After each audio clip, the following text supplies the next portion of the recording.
Welcome, ladies and gentlemen, to Backlash 2020, the best wrestling match ever. I had to do it. I gotta admit, if my throat gets a little hoarse, unfortunately I have sore throat. It's due to the crazy weather in New York. It's got me. My throat is just a mess. But I did decide, why not watch Backlash? See what's gonna happen with Randy Orton, and I'll give it like this. Was the entire show good? It was okay.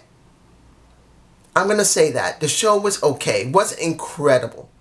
And if anybody thinks it's incredible, more power to you. But I'm going to be honest here. You give us a good show does not give us a good product. This isn't a great A+ show. A+ pay-per-view. Honestly, this is more like a C+, maybe near B, maybe. It's like somewhere in the middle. Okay.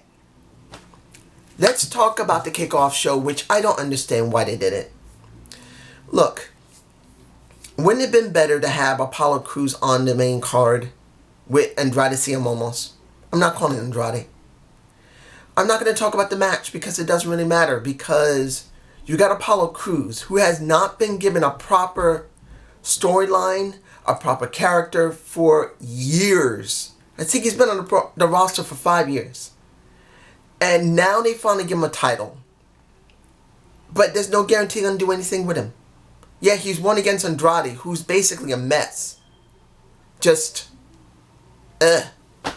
Now, opening up the show, where I think this should have been Andrade Cien Momos with Apollo Crews. At least they should have been on the card. They should have. You didn't even need to have a match on the kickoff show. You could have just done all the talking, and the kickoff show could have been without a match. This is where it should have been. Alexa Bliss and Nikki Cross, Twisted Bliss, versus Iconics, versus... Look, I've always said with the Iconics, they're both managers that should wrestle periodically. I'm not saying they can't wrestle, but they just have the personalities of two managers who should wrestle periodically. That's the truth. Bliss and Cross are both okay wrestlers. I know Nikki Cross is a better wrestler than Alexa Bliss, but honestly, they look better than the Iconics. And then you got Sasha and you got Bayley, who honestly should not be tagging together, honestly should be in a feud together, and honestly retaining the titles makes no sense, except for one. Paul Heyman isn't there anymore. And I know this is SmackDown, but it just shows you how bad the product is. Sasha and Bayley retain, but honestly, I don't see anything that's going to be better. I don't see anything good from this situation.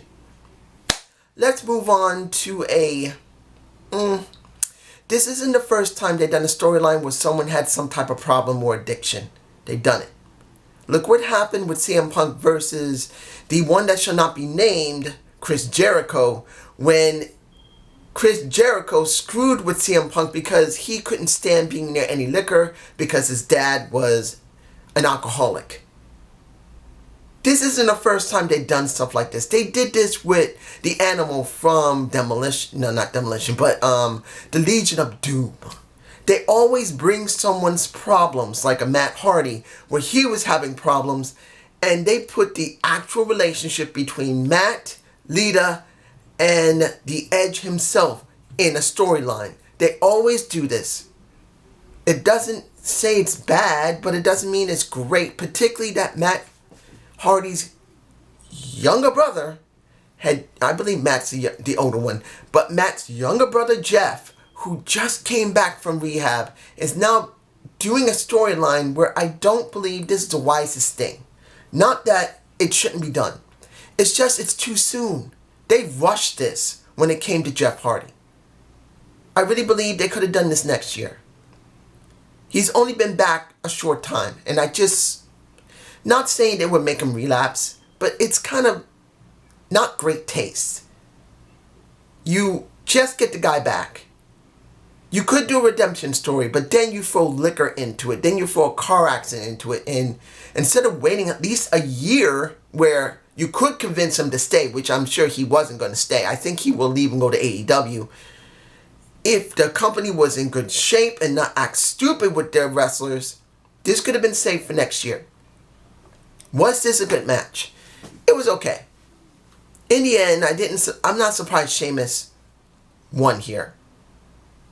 He's the one that's trying to push more than Jeff. Just, that's how it is. This is the match I'm getting to that I was very worried about. Nia Jax versus... Ooh, that hurt the throat. Nia Jax versus Asuka. I was worried because of how bad Nia Jax has been performing. You guys, you've seen my video on Nia Jax, if you have seen it. If you haven't, take a look at it. But maybe I'll try and do that label thing that's right here. I don't know if I'll do it, but I think I might. But Nia Jax has been so bad in her performing in the ring. Hurting Kylie Sane twice. That angers me.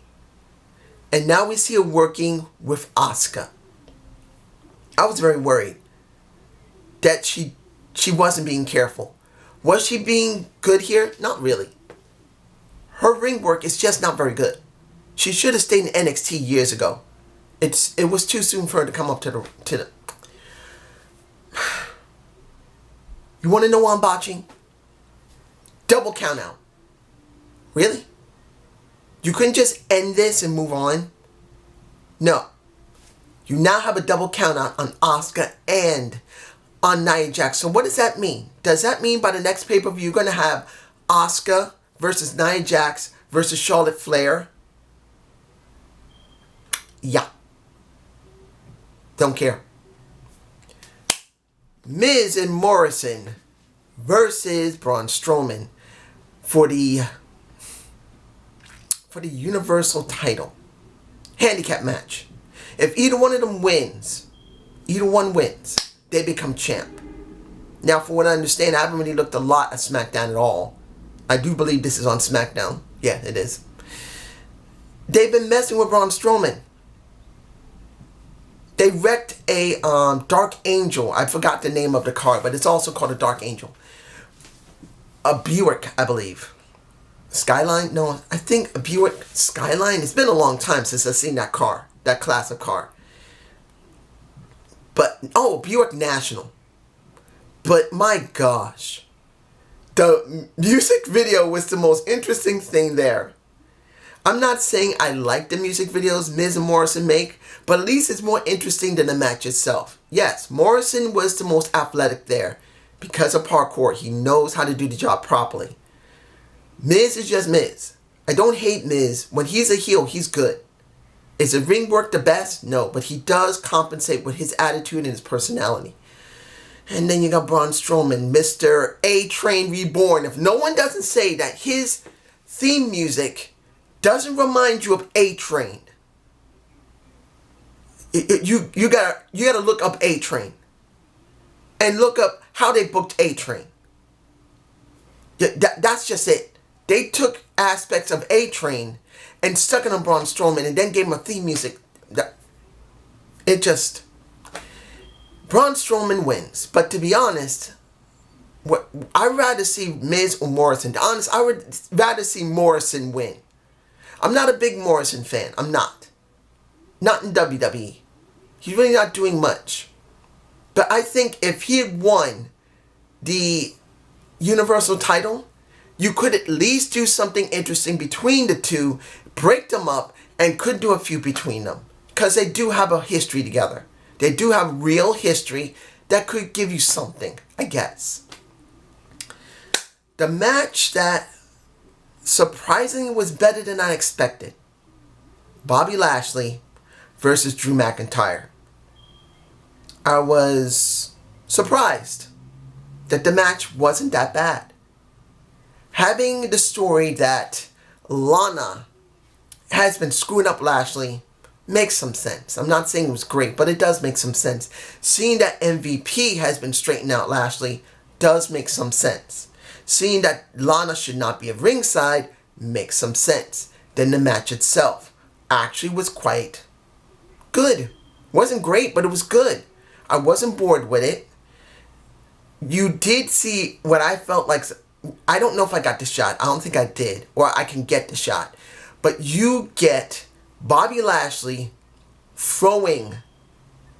It looked like an Alabama, not Alabama, a Death Valley Slam by Bobby Lashley. And instead of Drew McIntyre landing on his shoulders, he legitimately looked like he landed on the back of his head. Right here. He landed hard. If I don't have the image, I'm sorry. But he looked like he landed actually in the back of his head hard. That did not look good. And that just makes me think that Bobby Lashley needs a little bit more practice in his training as a wrestler. But when it came down to it, excuse me, it was still a decent match. You got Lana coming out saying at one point Bobby Lashley was cheated by the ref. She gets onto the ring skirt. She almost gets whacked by Bobby once. Then he gets punched into Lana, which she lands on top of MVP. Lucky bastard gets to be near that body. And in the end, you get the Claymore to the face. And then you get Lashley losing. And it kind of goes with storyline that Lashley and MVP are sick of Lana. And Lana feels stupid. And now they're going to continue this on Raw. Now, this is an interesting thing. I have not done any type of video on talking about Paul Heyman. If you want me to talk about how I feel about Paul Heyman, it kind of goes along with what I thought with Paul Heyman and Eric Bischoff. I knew that sooner or later something was going to go wrong, and then that nothing was going to change. Pretty much as I said, Vince controls everything, and it still is controlled by Vince. So even though you got a little bit of Paul showing himself, never had really a lot of control. But the thing is that Lashley was not a Paul Heyman guy. It was Drew McIntyre. So I don't know if they're still going along with storyline that he made before he was fired. If they are, at least they're doing that. But Drew didn't lose the title. Didn't look like a bitch either. So that was something interesting. Don't know how far it's going to go, but we'll find out. Here comes something that I'm going like, what? Really? They're in my face. The Street Profits fighting the War Raiders. Not calling them Viking. War Raiders. What did I just watch? A cinematic show that had taste of, if I'm right, Rush Hour, Star Wars, and probably something else I'm missing. I don't even know what I'm missing. Maybe American Ninja, if you guys have ever seen that. If you know American Ninja, me and you not only can be friends, we can watch a lot of Kung Fu together, which I don't see often, but you get my point. It was just a free-for-all. Eventually, Akira Tozawa, who I haven't seen in a long time, shows up with a whole bunch of people on bikes, ready to fight them, and now the Street Profits and Viking Raiders are the Viking Prophets? I believe I got the shot with the name there. It's in my face, but really? This was over cinematic to the max. Was it great cinematics? I can't really tell you. They jumped into a garbage container that kind of reminded me of The Matrix. That's another reference there. I don't know how many references was in this video. I don't know. Maybe even RoboCop, where you see the RoboCop throw the guy who works with Dick Jones, throws him through the glass door that is basically in the drug warehouse. It could be one of those. I don't know. It's just a lot was going on. And I can't say it was bad, but then it felt like they were trying so hard to make this interesting. It felt like a bad B-movie. Almost that it's so bad it's almost good. But then it sort of isn't good. You know why? Because this is the Street Profits who was really over in NXT, and the War Raiders who are really over in NXT, who could show their characters not only in the ring but outside doing this. This. Two good tag teams being forced to do cinematic work where they could be doing the best work in the ring and cutting good promos. I'm just saying. Really. That's just me. You guys tell me below. Let's see if I'm forgetting anything.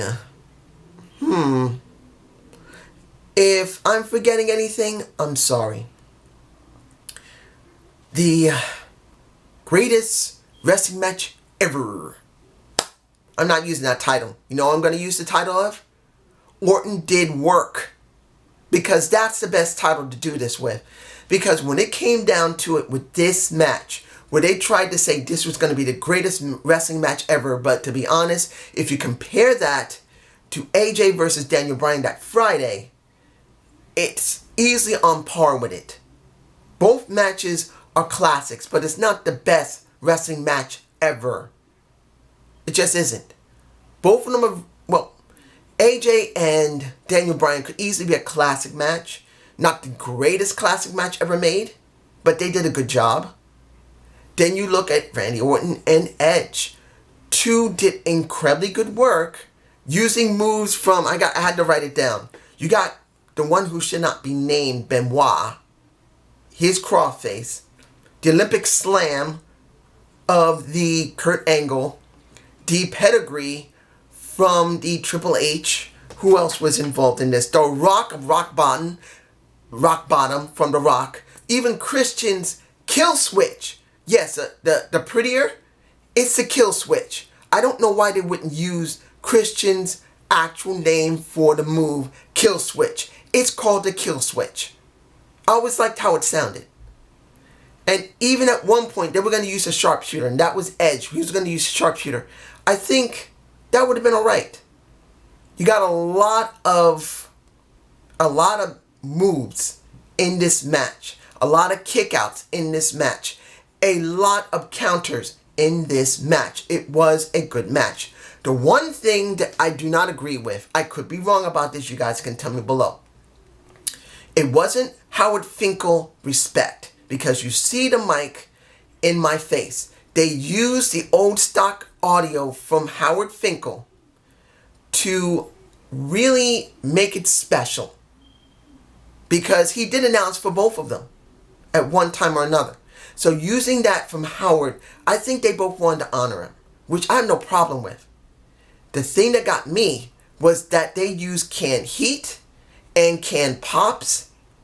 I heard it. I could be wrong. You guys tell me below if you heard it yourself, because there's no way all the guys and girls from NXT could be that loud. I know there wasn't that many people in the Performance Center. There was not that many people in there. That was way too loud. Yes, they mixed them in with it, but they also mixed in stock audio from a lot of the arenas. There is no way that the crowd in that Performance Center could be that loud. Just, even if they crank up the mics, there's just no way. No way. And that just worries me, because they could do this more often. They'll think people really liked it. They may actually start adding this to actually a lot of their shows before they go live. And that is going to make, it's going to kill it for people. People think they won't. They will. But if you take away from that, this was a very good match that could be easily considered near a classic or was a classic. But was it the best wrestling match ever? No. Did it make the show overall better? Yes. Was this a show you could watch again? You could skip it, because it makes no sense with Asuka and Nia Jax. Braun Strowman versus The Miz and Morrison really didn't make any sense. If you gave the title to Morrison, you could do something with Miz and Morrison, even if you don't like them. The opening match really didn't mean anything, because yes, Sasha and Bayley retained, but what does that actually mean? People really think that when it comes to Bayley, Sasha, people really want to see them feud against each other for the SmackDown title, and they're not going there. They should have done it over a year ago. They should have done it already this year before the pandemic, and they have done nothing. So, yeah, this is what you get. The War Raiders versus the Street Profits, two teams that should be in the ring or cutting really good promos, they're doing cinematics. Even if you like the cinematics or you love the cinematics, you got two teams who should be fighting over the titles. They should be doing something they're not. This just, was an okay show. But it's just me. Have a good day. Have a good night. Peace.